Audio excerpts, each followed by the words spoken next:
This is a dirty city. Always has been. Always will be. I would know. I used to be part of the cleanup crew. But there's no money in law enforcement anymore. Not since the corporations became the governments that tried to control them. Now anyone can do anything so long as it doesn't mess with the bottom line. And I'm the man you call when you need it done.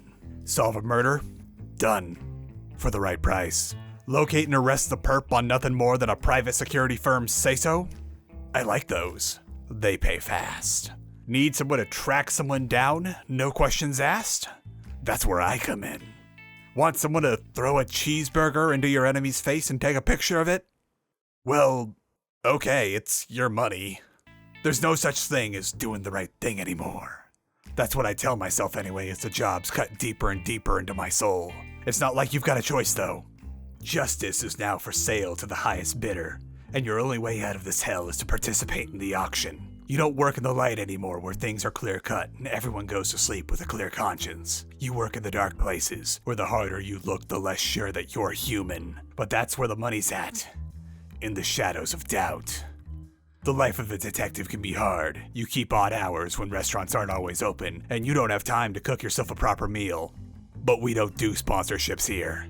Just take a couple hours out of your day off to meal prep. It'll make your life easier in the long run. Instead of an ad read, let's take the rest of this minute to enrich your life. Do you have OCs? Or maybe even a full story running around in your head? Of course you do. I've read your files because I'm a private eye like that. Bringing your characters to life is an important part of finally being able to create your story. However, it's understandable if you're not very good at art. Say if you're left-handed like me, or you don't have the money to commission artists. Maybe you don't quite know how to tell those artists what you're looking for just yet. Some good, free places to start was visualizing your character, our Hero Forge, and the free-to-play version of The Sims 4. Both have very good character creation mechanics for you to play around with, and while they're not perfect, you can use these to get a feel for how your character should look, and start building reference boards for when the time comes to commission an artist properly. Happy creating. Okay, there's only so much I could do with that voice, but that was fun while it lasted. Shadows of Doubt just dropped into early access on Monday, and I've been having quite a time with it. The game's a voxel-based detective simulator in the best way possible. Take jobs, follow leads for essentially nothing, nail the perp, get paid. Keep doing this until you've earned enough social credit and cash to move to a farm upstate in hopes of escaping the privatized wasteland that is the new corporate dominion. There is an amazing amount of stuff at your disposal to find your man with, and it's not just the body mods that we just come to expect to games I cover at this point, but in also how robust the world is and what it allows. You can find people through their phone, through work directories, asking people around on the streets, finding scraps of paper thrown away like receipts and tracking purchase records, and tons of other stuff that I'm just blanking on right now because there are just so many different ways that the detective can get their man. Before we get into it though, it's worth noting that Shadows of Doubt is procedurally generated, so everyone's experience will be completely different from mine. However, there is a tutorial seed that will start with a given scenario designed to help you learn the ropes of the game, and holy moly, do not skip it. There is a ton of complex stuff happening at all times in the world of Shadows of Doubt, and even after 10 hours of play across Monday when it launched and Tuesday as I write this, and I'm still playing more as we go, but I gotta get this out. I'm still learning tons of things, and I'm having a great time. There's stuff in this game I didn't even think the game was capable of throwing at me. So dig into your closet and grab your old detective gear.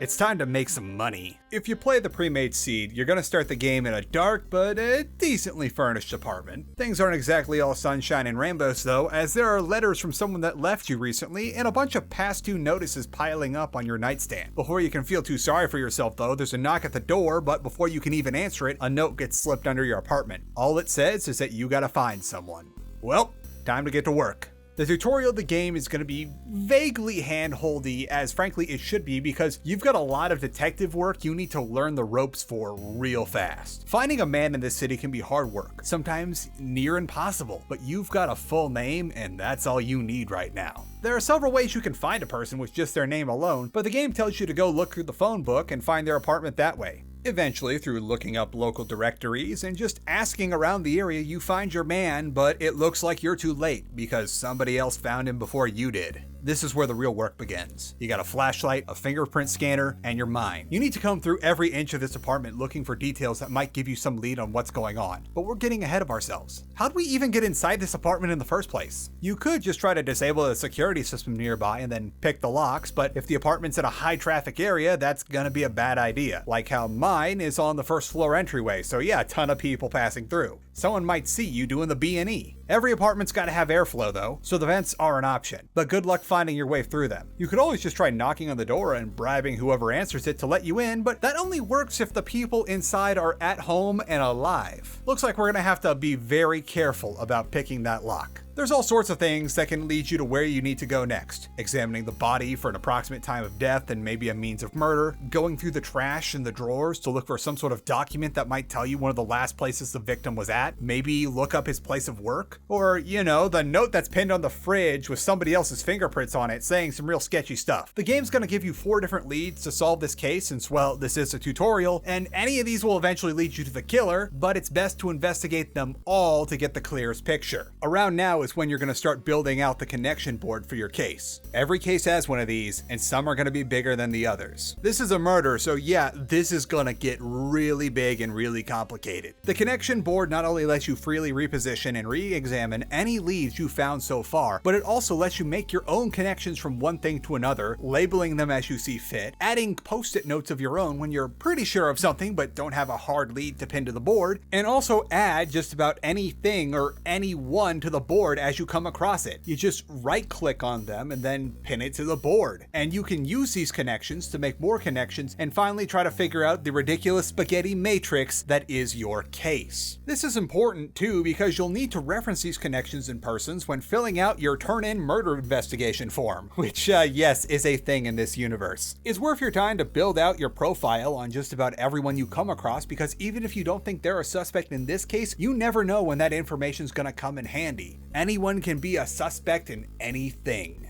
So after a long trail of sleuthing that I'm not gonna spoil for you, even though I'm not 100% sure how similar the tutorial murder is for everyone, so yours might be entirely different with just similar means of finding the end, you catch the crook, arrest him, and turn in your corporate murder resolution form. Now what? Well, for starters, those past due notes weren't playing around.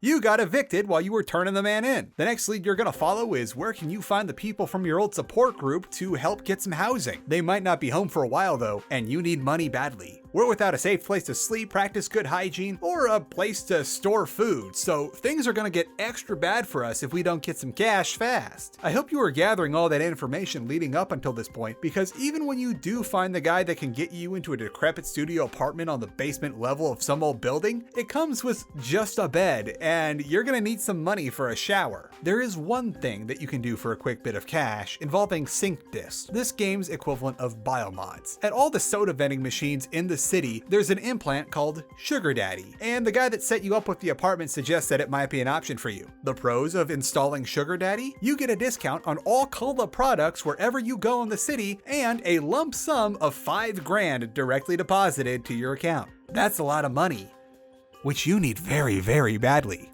The cons? You cannot physically remove it until you pay back the cola company $6 grand, which goes down a little bit for each cola product you drink. That's a lot of soda for a payday loan. Oh, by the way, the cola company is now the government. Just a little bit of lore there. I don't know if that's going to be the same for everyone's playthrough though. Maybe there's other companies where like the family-friendly media company took over the entire Atlantic states. I ended up not taking Sugar Daddy because I had gotten pretty good at doing photography missions and had a decent chunk of change on my person already to furnish my apartment with all the little nice things. You know, like functioning plumbing, a toilet, and a shower, and other basic needs to make a space livable. Lucky for you though, wherever there's a payphone, there's work. Jobs are taken off notes left near public phones of varying quality. Big jobs tend to be typed out on formal letterhead and given by private security firms, whereas smaller jobs tend to be on handwritten scraps of paper. Nothing is ever simple though. Since most jobs aren't exactly things the client wants traced back to them, they aren't going to make it straightforward. This means that if they leave a number for you to call, all you're going to get told is to go call a payphone that's going to be ringing in 5 minutes, or to meet some guy at a park. Or other times you got asked the clerk at the place where you got the job, and they'll give you a Polaroid that shows the approximate location of a dead drop briefcase that you'll need to get the actual job details and where you turn it in. Security firms don't care though, they're technically the government now. Actually, no, not technically, they're overtly the government now. They just forward you the information on what they want you to do because, unlike their staff, they don't have to pay you health insurance or hazard pay, so you're a huge bargain no matter how much money they give you. Let's get to sleuthing. Arguably the easiest cases, or perhaps the easiest to get good at very fast, are photography missions. They're kinda like the layup drills of detective work. The client wants you to find a person based on whatever descriptors they have and take a picture of them. These are good for building up your people finding skills before moving on to more complicated cases, and if you do a lot of them, you'll find that your database of people and who goes to where and what do they do fills out very fast. You'll need to figure out exactly who each person is if they haven't told you already in the dead drop in order to prove that you got the right man, and then learn enough about that person to figure out where they'll be so you can get your picture.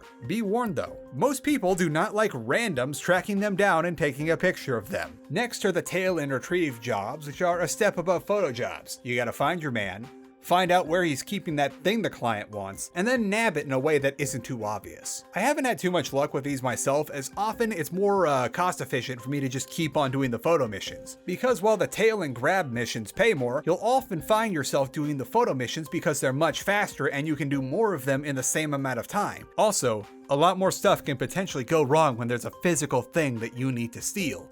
For instance, one time I was doing a tail and grab mission where I had to intercept a briefcase exchange, and I missed the exchange because it just so happened to be going on while I was on the phone with the client right in front of me, and then they walked away before I was able to figure out who grabbed which case. A little buffer time would have been nice there. Are those just a little too boring for you though? Well, there's always vandalism and public humiliation. Vandalism is simple. Find the guy, break his stuff, preferably when the guy isn't around because you aren't getting paid to perform an advanced vibe check. These are actually some of the lowest paying jobs, but so long as you figure out when the subject isn't going to be home, they are by far the easiest even compared to photo cases, because once you have a name, you find their address in the public lookup, and it's very easy to just come at a time they aren't going to be around. Public humiliation, on the other hand, is a little more challenging. You gotta find the person, find a time when they're out in public, and then throw some food at them or something like that. This might seem a little easier than the photography on paper until you realize that such an action triggers a response not only from the victim, but the local law enforcement. Good luck getting out of there with a picture you will need to prove that you did the job. And finally, we got arrests, which are basically everything that you learned in the murder case, except for you don't need to deduce the perp and find a weapon, motive, etc. You just gotta figure out where the guy is and slap the cuffs on him. These are challenging, dangerous, as usually someone who's got a warrant out for him isn't going down without a fight, and very, very lucrative. Stealth is a huge asset here because if you can sneak up on your man unawares and get the cuffs on him without a fight, that's going to make your life a lot easier. As for murders, well, we kind of already covered that with the tutorial, and also,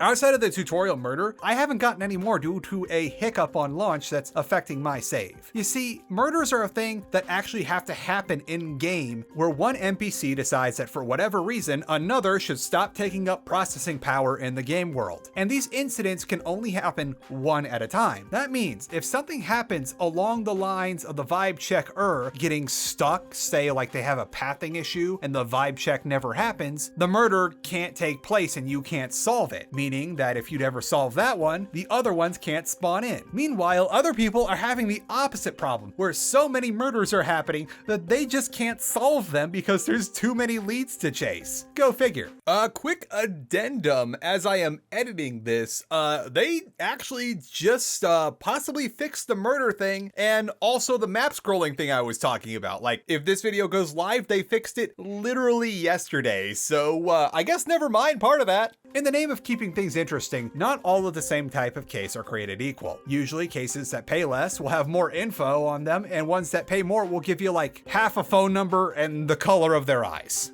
Good luck. Lucky for you, Shadows of Doubt has some serious emergent gameplay that puts it up there with Control-Alt-Ego. No case is unsolvable if you are determined. Is all you got a phone number? You can work with that. One way you can find your man is to intentionally call the number, mark the time on your watch that you made the call, and then go into the basements of all the apartment buildings to search the call logs for a call from the place you dialed the number from at the time you called them. And look at that, you've got an address now. There's a lot you can do with that. There is never one single way to find a person or get into a place. Sneak past the cameras, bribe low-level employees, pinch the codes off a sticky note and access their computer databases to get employee info, slither through the vents like some kind of boneless pickle snake, pick locks, kick down doors, the world is yours. One last thing before we move on is that after you get kicked out of your old place, that isn't the end. On top of the crash pad that you're allowed to stay in for a while to get back on your feet, you can buy a single bed apartment or even fancy high-rise places later when you get the money, and you can full-on kit out and decorate the place. I only mention it because I wasted a solid hour having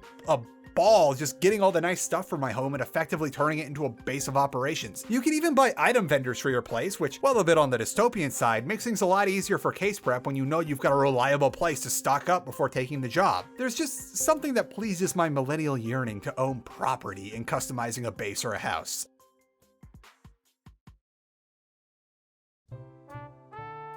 Let's get over the big hurdle of the game.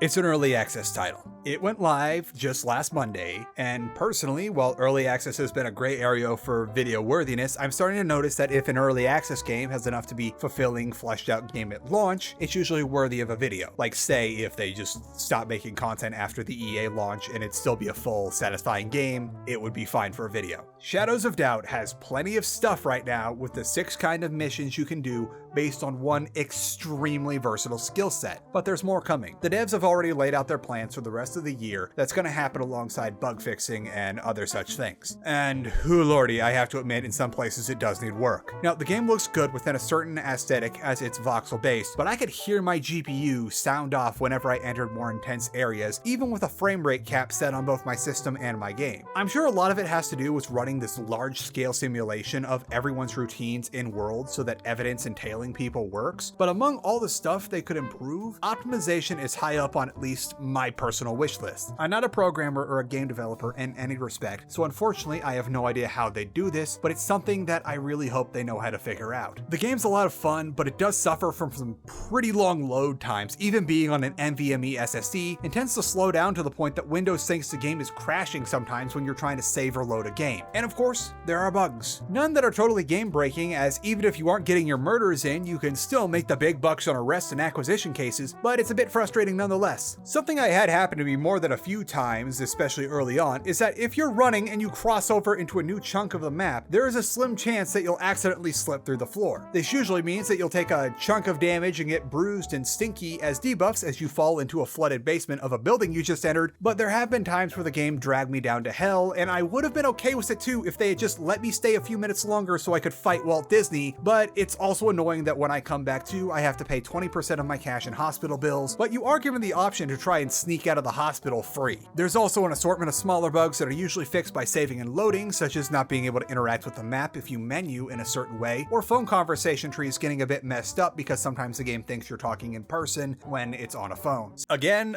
this has already been fixed. I said something about that a little earlier in the first addendum, but they have fixed the map scroll thing. They also fixed the thing where like if you just idle for too long, the case menu comes up automatically. The devs are really taking the critiques and bug reports they've gotten in such a short span really well and acting on them really fast, and I gotta commend them. That is extremely impressive and shows a very good work ethic. Really, just support coal-powered games and just give this a try. Something that isn't a big deal, but still fairly annoying, is that it takes 45 seconds to a minute and change to reload the save, leading to the issue I mentioned a second ago where the game's like, hey, this isn't responding, but really it's just taking some time, and especially when you need to reload saves after botching an attempt at stealth, this can get a bit tedious. I also just can't seem to hit continue from the main menu, but that's not a big deal when the load option is right there next to it. I'm sure this stuff will get patched out as we're not even a week into early access launch as I write this, and they're already releasing bug swatching patches for the more serious stuff. Overall, if you're looking for a fresh take on whatever the heck an immersive sim actually is, you can't do much better when it comes to new releases than Shadows of Doubt. If anything, Shadows of Doubt is pretty close to the original given definition of an immersive sim, being as it immerses you in the role of a spectacular person like in Thief, System Shock, or Deus Ex, according to Warren Spector's post-mortem back in the year 2000. Fun fact now that the video's out and doing okay. My last video about System Shock was meant to be a fun little challenge to see if I could go through one of the OG immersive sims without ever actually saying the word immersive sim to describe it, as System Shock predates the term. Shadows of Doubt can get a tad repetitive in the state that it's in, owing to how while there are a variety of jobs, they all draw from the same skill set, but that skill set is so widely varied that you can easily break up the monotony by just trying to go about things in a different way, which, trust me, you are not going to run out of those. I've done a lot of the same case many times now just to grind up money, and no two cases have ever been like super similar. Like, sometimes there's like common threads, but I've never done like a case that feels like the last one I just did. I'm excited to see what else Cold Powered Games adds leading up to the release, and at $19.99 Freedom Bucks, you could do much worse for your money. Also, if you're watching this video as it goes out, the game is still on sale until the 1st of May. Then I've got another big boy to contend with, and goddamn, the more information I am learning about Redfall, the more I am getting a bad feeling about it. Like 32 gigs, that is the same amount that like Adobe Premiere says you should have for 4K editing. Am I going to edit videos inside of Redfall? Whatever. That's a problem for another week or so from now. I want to thank you all for watching. If you like what I do here and want to help me fight the good fight without pesky ad reads or sponsors or being forced to generify myself to appease the algorithm, I do run a Patreon over at patreon.com/charlatanwonder. And you know what? This is probably a bad idea, but screw it, let's do it anyway. If you pledge like within the week of this video, like immediately after seeing it, I'll like within reason say some silly thing in the detective voice. Like it'll take a sec to get into the voice, but I'll do it just for you if you are so moved to pledge from this video. I'm trying my best to get these videos out to you, but please remember that I am a one-man show. There are no writers, no editors, no managers, no interns to play the game for me so I could just sit like some sort of loser and spin opinions about whatever. Everything you see in my videos is 100% me. Hell, I even make the summer patronage rewards for Halloween in July by hand to avoid the BS that comes with dealing with middlemen fulfillment companies. If you're unable to pledge or just won't, that's totally cool. If you're willing to, you can help me a great deal by just liking the video so that others might get a chance to see it too. Now let's do our sign off. Remember that no matter what your craft is, be it drawing with a pencil or a tablet, playing music of any kind, or playing games at paces so fast they contend for record time, what you do is not content. What you do is art. Content is a word that's been twisted into meaning that reduces everything you do into a colorless slop to appease a boardroom in search of nothing but profit. And your art is better than that. What you do is inalienably you by the nature of its creation and reflects you through its stylings from the experience that went into making it and the little details that could only be done by you. Always remember that your art should never be belittled by being reduced to just content and that you are worth fighting for. So your art is too. Stay saucy, everyone. Oh, look at that saucy boy. No longer caring about my pillow. I'm going to take that back later. His new obsession are the gloves. I don't know how he got them out of the toolbox, but he just puts my various working gloves all over his scratchy post. And this is just all he craves now. He is the glove lover.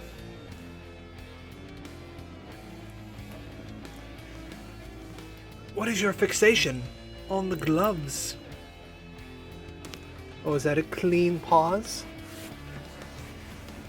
Are you gonna try and put your paws in the glove? Can I try that? Can I try that? Okay, no. Can I have my back support pillow back? You gonna be upset if I take this? Oh no. He's upset. Look, man, you can't have it both ways. You can't have both the pillow that I got for me and my gloves and the scratcher. Just like, who do you think you are?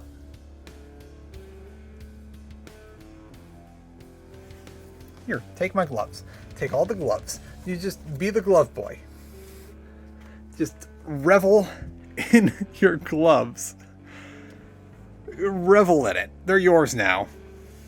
I already got some calluses on my hands from weightlifting. I'm beyond the point of really having that be useful. But the pillow stays in my chair. You have the gloves now. That should be more than enough for you.